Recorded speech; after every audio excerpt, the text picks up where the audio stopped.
حضرت اسامہ بن زید بن حارثہ رضی اللہ تعالی عنہ حضور کے منہ بولے بیٹے حضرت زید بن حارثہ کے فرزند ہیں، بلکہ آقا کریم علیہ السلام ان کے ساتھ بھی بہت زیادہ پیار کرتے تھے۔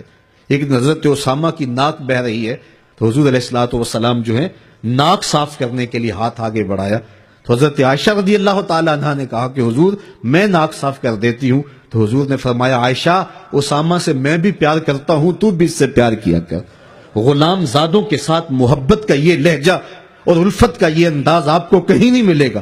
فتح مکہ کے دن حضور علیہ السلام کا جو ردیف تھا، حضور کی سواری کے اوپر حضور کے ساتھ جو سوار تھا وہ ایک بچہ تھا۔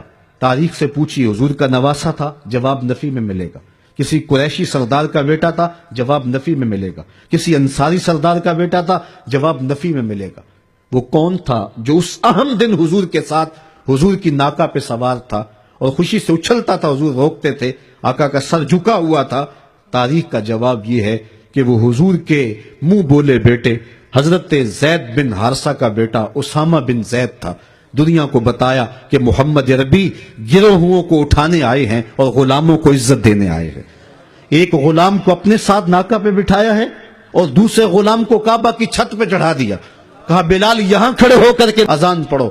محبتوں کا یہ انداز آپ کو کہیں نہیں ملے گا۔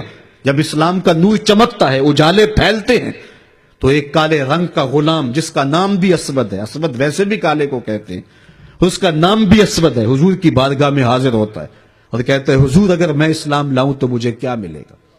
وعدہ جنت بھی دیا جا سکتا تھا، دوزخ سے نجات کا پروانہ بھی ہاتھ میں تھمایا جا سکتا تھا، لیکن حکیم نبی کیا جواب دے رہے ہیں؟ حضور علیہ السلام اس کو کیا ارشاد کر رہے ہیں؟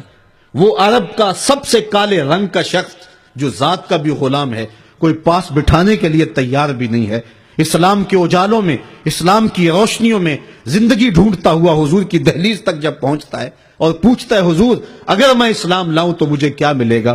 تو آقا کریم نے فرمایا جو ابو بکر و عمر کو ملا ہے وہی تجھے ملے گا۔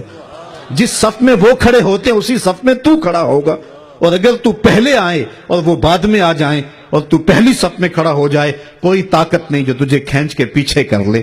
اس نے کہا اسلام مجھے یہ عزت دیتا ہے؟ کہا ہاں یہ اسلام کا مزاج ہے۔ اس نے کہا پھر گواہ ہو جائیے میں آپ کا غلام بنتا ہوں۔ اقبال کہتا ہے اسود از توحید احمر می شود، خیش ابو بکرو خیش فاروق و ابو ذر می شود۔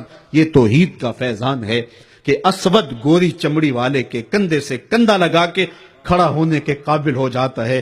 یہ اسلام کا دیا ہوا دین ہے کہ حضرت بلال حبشی جب شام سے واپس آتے ہیں تو حضرت امیر المومنین 23 لاکھ مربع میل کے حکمران حضرت عمر مسجد نبوی سے باہر نکل کر کے استقبال کرتے ہیں، کالے رنگ کے ہاتھ کو چوم کے آنکھوں سے لگا کے بولتے ہیں یا بلال انت سیدنا، بلال لوگ تجھے غلام کہیں، میرا تو آقا لگتا ہے نا۔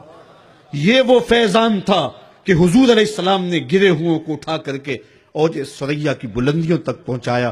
یہاں مجھے عارف عبد المتین یاد آئے، حد کرتی، وہ کہتے ہیں اور جتنے بھی سہارے ہیں سبق کرتے ہیں، عزت نفس بڑھاتا ہے سہارا تیرا۔